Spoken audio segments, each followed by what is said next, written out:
నమస్తే 99 TV news కి స్వాగతం. బులెటిన్లో ముందుగా హెడ్లైన్స్. తెలుగు రాష్ట్రాలపై ఉపరితల ఆవర్తనం, నాన్ స్టాప్ వర్షాలతో పలుచోట్ల పంట నష్టం. ఇంతకన్నా దిగజారుడు ఇంకేమన్నా ఉంటుందా? జగన్తో దగ్గుబాటి కలయికపై నారాయణ విమర్శ.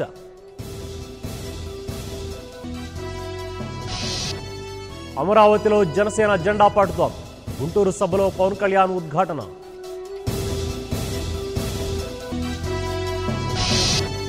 రాబోయే ఎన్నికలు కురుక్షేత్రం లాంటివి, జనసేన గెలుపు తథ్యమన్న తోట చంద్రశేఖర్.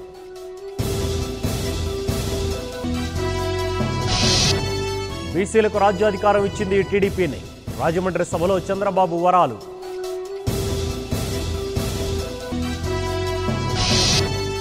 సుప్రీంలో అయోధ్యపై విచారణ మళ్లీ వాయిదా, ఆలయ నిర్మాణంలో జాప్యంపై సాధువుల ఆగ్రహం.